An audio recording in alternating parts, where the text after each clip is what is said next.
Sometimes Photoshop showing some error like operation could not be success cause of a RAM error. Let's see how to solve it.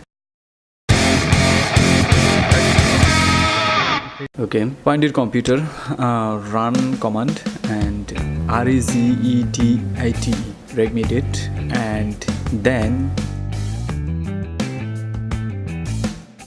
go to the SK current user, then software, then Adobe, then Photoshop, and there is maybe different value. I have 110.1. Go to this folder and create another folder. After that, so you can see how I go and create another folder which is DWOFD 32 bits. Save it and rename it as override physical memory MB. Name it override physical memory MB. Now modify it, and yes, and now modify it 16,000. Modify it at 16,000. Open your Photoshop and save some files. Look, it's working. And save it.